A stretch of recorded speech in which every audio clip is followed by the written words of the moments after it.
வணக்கம் அவர்களே. வேர்டட் உங்களுக்கு தெரியும். மலையாள ரேப்பர்.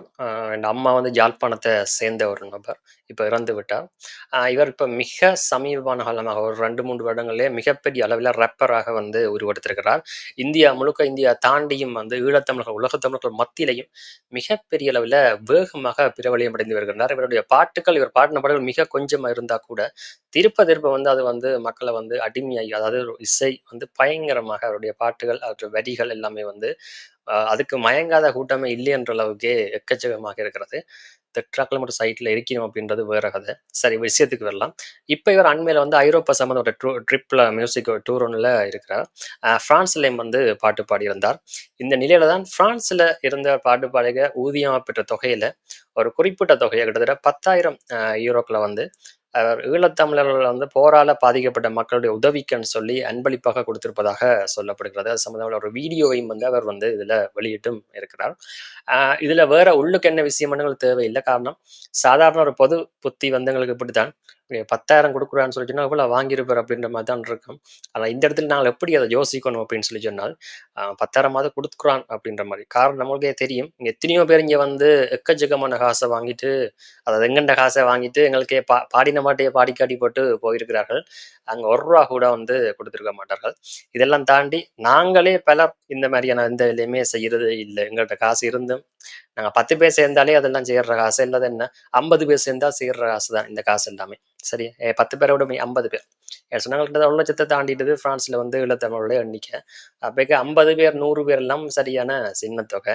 அனிருத் வந்தா எவ்வளவு பேர் சேர்றோம்டா, ஒரு நல்ல விஷயத்துக்கு ஏன் சேர்றோம் இல்ல? வெறும் பொழுதுபோக்குக்கு மட்டும் தானே இந்த கிரவுட் வந்து சேர்ந்து கொண்டே இருக்குது. எந்த ஒரு நல்ல விஷயத்துக்கும், இல்ல எந்த ஒரு நல்ல விதமான முன்னெடுப்புக்கும் எங்கண்ட மக்களே ஆதரவு இல்ல. அப்படி இருக்கேக்க ஒருத்தர் வந்து அந்த மாதிரி அவர் தன்னுடைய திறமைக்காக தான் நாங்க அவர கூப்பிட்டுருக்கிறோம். ஆனாலும் என்ன, அதுல அவற்ற ஊதியத்துக்குள்ள ஒரு குறிப்பிடத்தக்க காச வந்து இந்த மாரி குடுக்குறதுக்கு ஒரு மனசு வேணும். அதுக்கு காரணம் என்ன? அம்மா யாழ்ப்பாணம். அவருக்கு அந்த ஈழ பெற்றிருக்குது. ஆனபடினால குடுக்குறார். உண்மையில அவர பார்த்து வேடன பார்த்தே நாங்கள் பலர் வந்து திருந்தோணும். காரணம் எங்கன மக்களுக்குள்ளேயே பெரிய பெரிய பிரச்சனைலாம் இருக்கு. அதாவது என்ன, இந்த மாரி விஷயங்கள் எல்லாமே எதுவுமே இல்ல. அ வெளிநாட்டுல இருந்து ஊருக்கு அனுப்புற காசுல முக்காவாசி காசு கோயிலுக்கு தான் போகுதுன்னு கூட அண்மையில ஒரு ஆய்வாளர் வந்து ஒரு கட்டுரைல எழுதியிருந்தார். கோயில் திருவிழாக்கு தான் போகுது அப்படின்னு சொல்லி.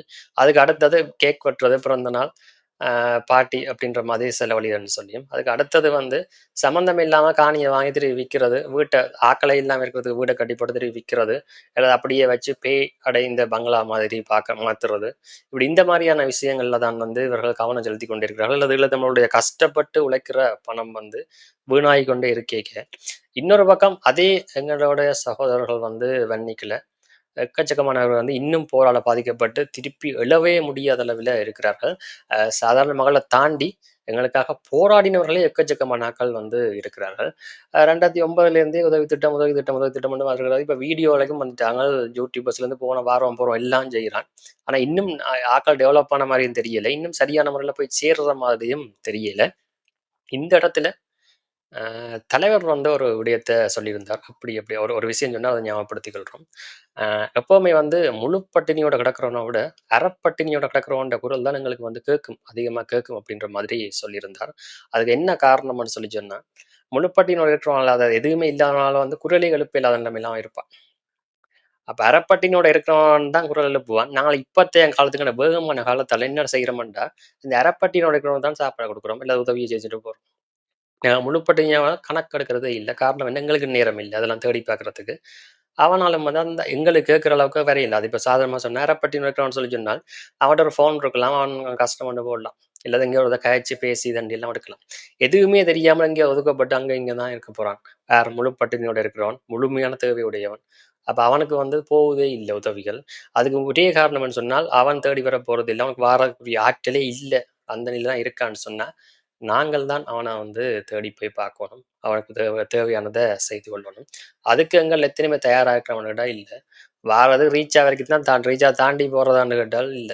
மேக்ஸிமம் யாழ்ப்பாணத்துக்கு வெளிநாட்டுலருந்து வந்தா, ரீச் ஆகத்தான் மேக்ஸிமம் போயினோம். அத தாண்டி எங்கள அந்த பக்கம் போற மாரியே தெரியல. நேரா போய் அங்கங்க ஊருக்குள்ள ஊருக்குள்ள எங்கெங்க இருக்கான்னு தேடி, இல்ல நீங்க சொந்தமா தேடி அத நியர்பை பார்த்துட்டு குடுத்துட்டு வர்ற மாதிரி, அ ஒரு ஒ ஒரு நல்ல பலன் உங்களுக்கு வராது. இப்ப நெறைய பேர் சொல்லுவீங்க. இப்ப பாருங்க நானே சொல்றேன்.